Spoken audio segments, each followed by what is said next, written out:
আসসালামু আলাইকুম everyone, welcome back to my channel.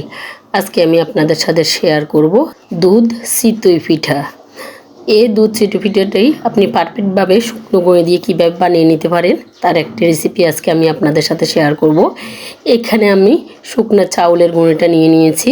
আপনার কতটুকু পিঠা বানাবেন সেই হিসাবে আপনি চাউলের গুঁড়োটা নেবেন। এখানে আমি 5-6 কাপ নিয়েছি। চাউলের গুঁড়িটার মধ্যে আমি যে পানিটা এখন ইউজ করতেছি ওই পানিটা চুলের উপরে ছিল, কিন্তু ফুটন্ত গরম পানি না। আমি আপনাদেরকে সম্পূর্ণ টিপস অ্যান্ড টেকনিক সহ বলে দিব। শুকনো গুঁড়ির মধ্যে আপনি সবসময় এমন গরম পানি দিবেন যাতে করে আপনি আঙ্গুল ছুবিয়ে রেখে দিতে পারবেন না, এরকম গরম থাকতে হবে।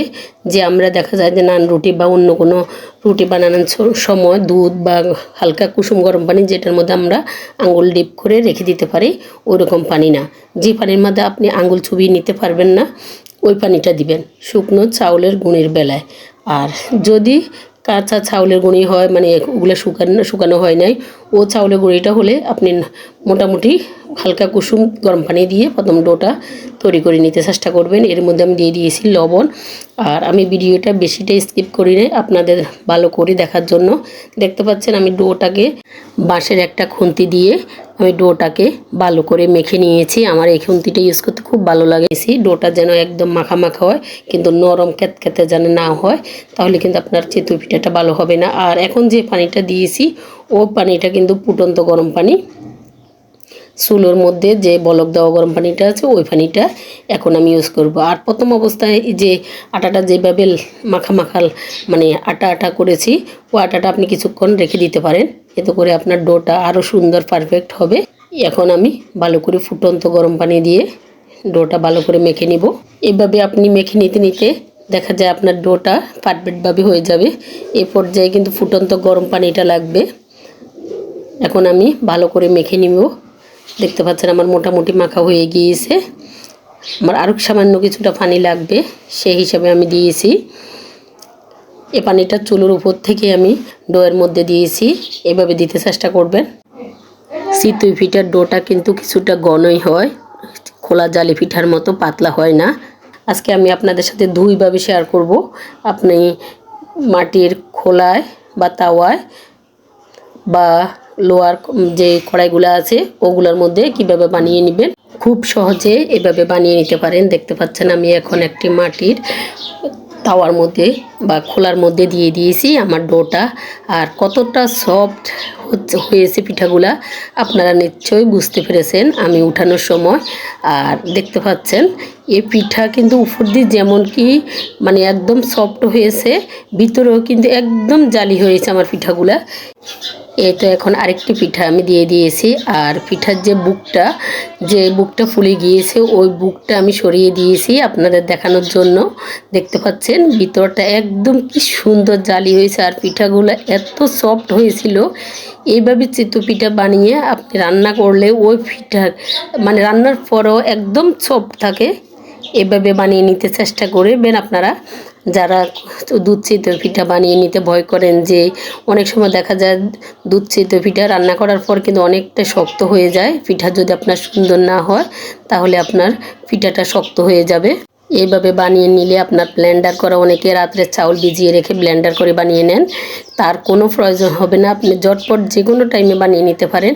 আর এখন আমি লোয়ার যে কড়াই ওটার মধ্যে কীভাবে বানিয়ে নেয় সেটাও দেখাবো।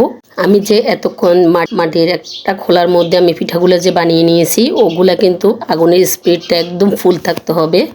আর লোয়ার কড়াইয়ের মধ্যে না আপনার আগুনের স্পিডটা একদম মিডিয়াম লো যেটাকে বলা হয় ওরকম থাকতে হবে। প্রথমে আপনি কড়াইটা ভালো করে গরম করে নেবেন, নেওয়ার পরে তারপর আপনি মিডিয়াম লো করে চুলার আঁচটা রাখবেন। এরপর পিঠা বানিয়ে নেবেন। দেখবেন আপনার এই পিঠাগুলো এত পারফেক্ট হয় যা বলার বাইরে। পেছনের দিকটাও পুড়ে যায় না। লোয়ার এই কড়াইগুলোর মধ্যেও আপনার পিঠা একদম পারফেক্ট হবে। এটা আমার ছোট্ট একটা কড়াই। এই তো দুই চুলায় আমার সবগুলা পিঠা বানিয়ে নিয়েছি। দেখতে পাচ্ছেন কতটা সফট এবং কতটা পারফেক্ট আমার পিঠাগুলা। আপনার পিঠা যদি ভালো হয় তাহলে আপনার দুধ চিতই রান্না করার পরও আপনার পিঠাগুলা একটাও ভেঙে যাবে না এবং কি শক্ত হবে না। ভেঙে গেলে দুধ চিতই পিঠা তাও খেতে ভালো লাগে, কিন্তু শক্ত থাকলে পিঠাগুলা খেতে একদম ভালো লাগে না। এইখানে আমি 2 লিটার দুধ নিয়েছি, কারণ আমি আমার ননদের বাসা পাঠাবো পিঠা বানিয়ে, এই জন্য। দেখতে পাচ্ছেন। আর 1 টুকরা গুড়ের আমি প্রথমে অর্ধেক পরিমাণ দিয়েছি, পরবর্তীতে আরও ছোটো 1 টুকরা দিয়েছি। দিয়ে এখন এই দুধ আর গুড়টা দিয়ে, গুড়টা যদি ভালো হয় তাহলে আপনার ছড়া ছড়া হবে না। আমার গুড়টা ভালোই ছিল। এরপরেতে অ্যাড করে দিয়েছি আমি 2টি এলাচ, 2টি তেজপাতা মাঝখান থেকে কেটে, আর দিয়েছি কিছু লবণ।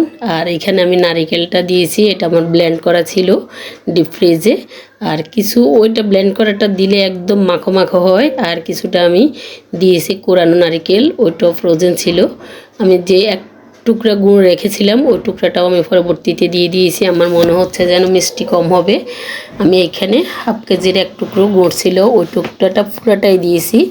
আর এখন এইখানে আমি অ্যাড করে দিব কিছু বাদাম। বাদামটাকে আমি শুকনো তাওয়ায় তেলে হালকা করে দিস্তার মধ্যে একটু ভেঙে দিয়েছি, যাতে করে খাওয়ার সময় দাঁতের নিচে পড়ে। এইখানে আমার বাদাম ছিল চীনাবাদাম আর কাঠবাদাম। বাজারের কেনা গুড়গুলো কিন্তু অনেক সময় ভালো হয় না। দুধের মধ্যে গুড়টা কিন্তু সব সময় যে ভালো থাকে তা কিন্তু না। অনেক সময় গুড় বা খারাপ হওয়ার কারণে দুধটা একদম ছড়া বড়া হয়ে যায়। তার থেকে কি করবেন আপনারা, গুড়টাকে আগে থেকে একটু অন্য একটা পাতিলে জাল দিয়ে নেবেন। জাল দিয়ে নেওয়ার পরে তারপর গরম দুধের সাথে গরম গুড় মিশিয়ে নেবেন, এতে করে আর চাকা চাকা হবে না। দেখতে পাচ্ছেন আমার পিঠাগুলো এখনও সফট, কিছুটা ঠান্ডা হয়ে গিয়েছে। এখন আমি সবগুলো পিঠা দিয়ে দিব দুধের মধ্যে।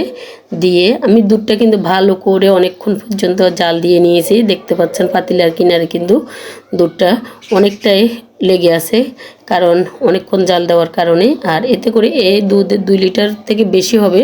এই দুধের মধ্যে কিন্তু আমি কিছুটা গুঁড়ো দুধও দিয়েছি এবং কিছুটা পানি দিয়েছি, যাতে করে আমার বলক দেওয়ার পরে অনেকক্ষণ দুধটা জাল দেওয়ার পরে আমার যে মেন দুধটা ওটাই থাকবে, ওটার উপর আমি রান্না করব। দুধটা যত ভালো করে জাল দিয়ে নেবেন তত আপনার পিঠাটা খেতে খুবই মজাদার হবে। 10 মিনিটের মতো একটু বলক দিয়ে নিব, দিয়ে নিয়ে তারপর আমি চুলাটা অফ করে রেখে দিব। এই তো দেখতে পাচ্ছেন আমি চুলার বলক দেওয়া অবস্থায় আপনাদের দেখিয়ে দিচ্ছি একটা পিঠা কেটে নিয়ে। দেখতে পাচ্ছেন কতটা সফট এবং কতটা পারফেক্ট হয়েছে আমার পিঠাগুলা, দেখে নিশ্চয় বুঝতে পারছেন। আমার রেসিপিগুলো যদি আপনাদের ভালো লেগে থাকে তাহলে আমাকে লাইক করবেন, কমেন্ট করতে ভুলবেন না এবং সাবস্ক্রাইব করে আমার সঙ্গে থাকবেন। আর গরম গরম আমার ছেলে বসেছে পিঠা খাওয়ার জন্য। এই তো দেখতে পাচ্ছেন আমি পিঠা একটা বক্সে নিয়ে নিয়েছি আমার ননদের জন্য। আজকের মতো এখানে বিদায় নিলাম। আল্লাহ হাফেজ।